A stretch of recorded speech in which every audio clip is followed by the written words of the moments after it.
الرحمن الرحیم۔ السلام علیکم ورحمۃ اللہ وبرکاتہ۔ بعض ذرائع نے روس کے خفیہ اداروں کی طرف سے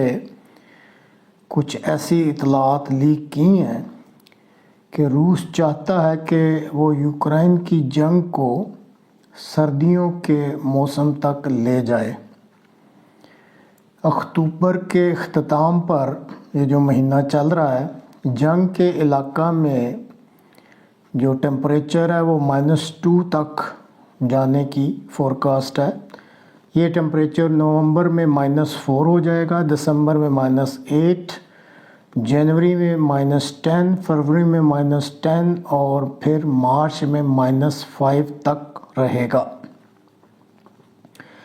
جہاں تک روسی افواج کا تعلق ہے تو ان میں سردیوں میں جنگ لڑنے کی جو پوٹینشل یا طاقت ہے یا جو کیپیسٹی ہے وہ بہت زیادہ ہے، اور وہ سردیوں کے جنگ کے ماہر سمجھے جاتے ہیں۔ اور روس کا یہ خیال ہے کہ اگر یہ جنگ وہ کھینچ کے ان سردیوں کے مہینوں میں آگے تک لے جاتا ہے تو اس وقت جو امریکہ، یورپ اور یوکرائن ہے، یہ گھٹنے ٹیکنے پر مجبور ہو جائیں گے روس کے سامنے۔ اسی لیے امریکہ جو ہے وہ اپنے حامیوں سمیت یوکرائن کو یہ آشیرواد بار بار دے رہا ہے اور اس کو کہہ رہا ہے کہ تم تیزی دکھاؤ، تاکہ ان کو بھی پتہ ہے کہ اگر یہ سردیوں سے پہلے کوئی فیصلہ ہو جائے اور روس کو اتنا نقصان پہنچ جائے تو پھر ہی بات بنتی ہے، ورنہ اگر یہ جنگ سردیوں میں چلی گئی تو امریکنز، یورپین اور یوکرائنین کو پتہ ہے کہ پھر ان کے لیے بہت مشکل ہو جائے گی۔ اور اسی دونوں چیزوں کو سامنے رکھتے ہوئے یہ جو دو اہداف ہیں، روس کا ہے کہ جنگ کو سردیوں تک لے جاؤ، اور امریکہ اور ناٹو کا ہدف یہ ہے کہ سردیوں سے پہلے اس کو کوئی فیصلہ کن موڑ دیا جائے، تو یہ اسی کی جو آپ اس میں تیزی دیکھ رہے ہیں، اور کریمیا پل پر جو حملہ بھی کیا گیا ہے، یہ سب کڑیاں اسی پلاننگ یا انہی اہداف کو سامنے رکھ کر آپ سمجھ سکتے ہیں کہ یہ کس طرف معاملات چل رہے ہیں۔ اسی طرح ایک یہاں وضاحت ضروری ہے کہ بعض دفعہ جو ٹیکٹیکل نیوکس ہیں ان کے استعمال کی بات ہوتی ہے، تو اصل میں وہ جو کلاسیکل ٹرم ایٹم بم کی ہے وہ اس میں پوری طرح فٹ نہیں ہوتی، کیونکہ ایسی کوئی ٹریٹی یا ایگریمنٹ ممالک میں موجود نہیں ہے۔ ٹیکٹیکل بام جو نیوکس ہے وہ کہلاتا ہے کہ فیلڈ میں کمانڈرز جو ہوتے ہیں وہ جیسی صورتحال لیکوڈ یا فلوئڈ سچویشن چل رہی ہوتی ہے اس کو مد نظر رکھتے ہوئے وہ اس کو استعمال کر سکتے ہیں، اور اس میں بڑی ویریشن ہے 1 kT سے لے کے 100 kT تک۔ تو 1 kT جو ہے یا 2 یا 3 یا 4 kT یہ اتنا تباہ کن نہیں ہوتا۔ اپنی ٹیکٹیکل ایڈوانٹیج کے لیے یہ کمانڈرز جو ہیں وہ استعمال کر سکتے ہیں، اور اس بارے میں کوئی ایسی ٹریٹی یا معاہدہ دنیا میں موجود نہیں ہے کہ کوئی ملک اس کو استعمال نہیں کرے گا۔ اس کے ساتھ ملتا جلتا جو مدر آف بامبس کہلاتا ہے، اور وہ تو پہلے بھی سیریا میں بھی، اور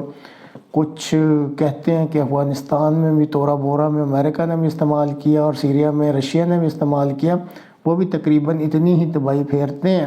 لیکن ان کے بارے میں کوئی ایسا معاہدہ موجود نہیں ہے۔ تو اس لیے جب کبھی ٹیکٹیکل نیوکس کا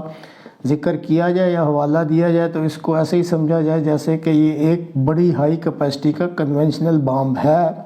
گو ابھی تک کسی نے ٹیکٹیکل نیوک استعمال نہیں کیا۔ البتہ جو اسٹریٹجک ایٹم بامز ہیں ان کے بارے میں باقاعدہ ٹریٹیز بھی موجود ہیں، اور ملکوں نے آپس میں معاہدے کیے ہوئے ہیں کہ وہ استعمال نہیں کریں گے۔ اسی طرح روس کی جو ہے خفیہ ایجنسیز کی بعض جو اطلاعات لیک ہوئی ہیں اس سے پتہ چلتا ہے کہ فوری طور پہ روسی صدر نے یہ منصوبہ بنایا ہے کہ وہ یوکرائن کے صدر زیلنسکی صاحب کو اغوا کر لیں، اور وہ پھر اس کو ہاؤس اریسٹ کرنا چاہتے ہیں تاکہ اس کو سین سے غائب کر دیا جائے۔ اب جب ایک خفیہ ایجنسی یا ایک خفیہ محکمہ یہ پلاننگ بناتا ہے تو ظاہر ہے دوسرے بھی ان پہ نظر رکھے ہوئے ہوتے ہیں۔ چنانچہ امریکہ نے کاؤنٹر کے طور پہ کہ اس صدر کو اغوا نہیں ہونے دینا یا اس کی حفاظت کرنی، اور اگر ایسی کوئی بھنک پڑی کہ اب یہ بالکل ایسے صورتحال بن گئی ہے یا ایسے نقطے پہ آ گئے ہیں کہ وہ اغوا ہونے والا ہے، تو امریکہ نے اپنے تقریباً 150 نیوی سیلز کمانڈوز اور اسی طرح یو کے نے اپنے 70 SAS کمانڈوز، اور یہ دنیا کے بہترین کمانڈوز مانے جاتے ہیں، تو 220 کمانڈوز کی ایک یونٹ جو ہے وہ لتھوانیا میں پہنچا دی ہوئی ہے، اور وہ اس وقت 24 گھنٹے ایکسرسائز کر رہے ہیں، اور بالکل ان کی اس وقت نظر ہے کہ اگر روس کی طرف سے کوئی ایسی حرکت ہوئی کہ یوکرائن کے صدر کو اغوا کرنا ہے، تو یہ کمانڈوز جو ہیں یہ فوری طور پہ ایکشن میں آ جائیں گے، اور پھر ان کا جو پلان ہے وہ ہے کہ یوکرائن کے صدر کو خود لے کے کڈنیپ تو نہیں کہہ سکتے، اپنی حفاظت میں لے کے وہ پولینڈ پہنچا دیں گے، اور وہاں سے پھر جو ہے یہ حکومتی کاروبار اس کو شروع کر دیا جائے گا۔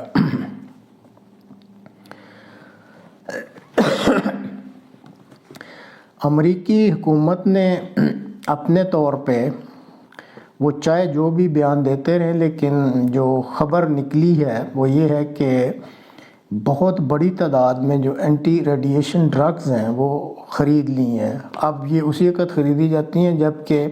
ان کو حتمی طور پہ کوئی اس قسم کا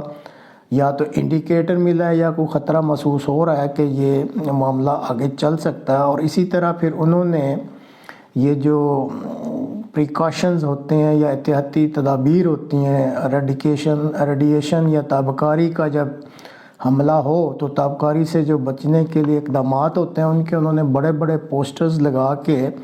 ایک ان کی پورٹ اتھارٹی ٹرانس ہڈسن ہے یعنی پات کھلاتی ہے، یہ بہت بڑی ٹرانزٹ ایجنسی ہے جس میں ان کی بہت بڑی بڑی ریل گاڑیاں اور دوسرے ذریعہ آمد و رفت جو ہوتا ہے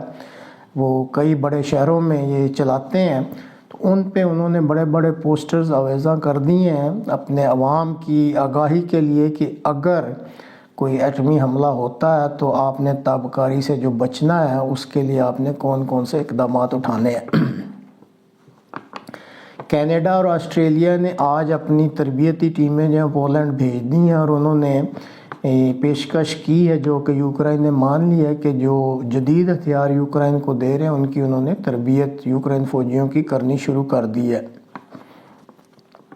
روس کی بھی جو اس وقت اسلحہ کی پوزیشن ہے وہ کافی نازک جا رہی ہے، اس کے پاس کم از کم جو وہ توپ کے یا ہوٹزر کے گولے جو کہ دور تک جاتے ہیں ان کی شدید کمی ہو گئی ہے، چنانچہ اس نے نارتھ کوریا کو ریکویسٹ کیا اور وہاں سے اب یہ وہ توپوں کے گولے لے رہا ہے، اور اسی طرح جو ڈرونز ہیں وہ ایران سے لے رہا ہے، اور اس سے دونوں ملکوں سے وہ یہ چیزیں لے کے اپنا کام چلا رہا ہے۔ اب یہ جو کچھ تفصیلات آپ کے سامنے رکھی ہیں، اس کا مقصد یہی ہوتا ہے کہ اپ ڈیٹ کر دی جائے کہ یہ جو معاملہ چل رہا ہے یوکرائن کا، اس میں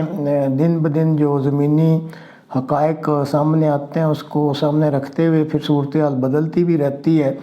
لیکن کسی طرف سے کسی قسم کا کوئی انڈیکیٹر جو ہے وہ ایسا سامنے نہیں آ رہا کہ یہاں پہ کوئی بات چیت کے ذریعے اس معاملے کو کچھ ہلکا کر دیا جائے گا یا کوئی حل ہو جائے گا۔ اس وقت آپ یہ سمجھ لیں کہ ایک جنگل میں دو شیر آ گئے اور رہنا ایک نے ہے، اور وہ دونوں آپس میں لڑ رہے ہیں۔ امریکہ جو ہے خود تو نہیں لیکن پروکسی وار اس نے یوکرائن کے ذریعے شروع کی ہوئی ہے، اور اصل میں لڑ تو وہی رہے ہیں۔ تو اب یہ ایک طرف روس ہے ایک طرف امریکہ ہے، اور بیچ میں جب جنگل میں دو شیر لڑتے ہیں تو آپ کو علم ہے کہ جنگل کے باقی جو باسی ہوتے ہیں جو اس صورتحال میں دنیا کے باقی ممالک ہیں وہ کچھ خوف زدہ اور سراسیمہ سے اپنے حالات دیکھ رہے ہیں اور گزارے کر رہے ہیں کہ ہمارا کیا بن رہا ہے، ان کو اپنی جنگ کی پڑی ہوئی ہے۔ بہرحال یہ جو معاملہ شروع ہوا ہے یہ لگتا ہے نہ اس نے ٹھنڈا ہونا ہے، اور دونوں میں سے کسی ایک نے اپنے برتری ثابت کرنی ہے تو یہ معاملہ ختم ہوگا۔ اب دیکھنا یہ ہے، روس کا ہدف ہے کہ اس کو صدیوں تک آگے تک لے کے چلیں، امریکن اور اس کے ساتھی چاہ رہے ہیں اس کا جلدی فیصلہ کیا جائے، تو اب کیا ہوتا ہے اس کے لیے ہمیں چند دن انتظار کرنا پڑے گا۔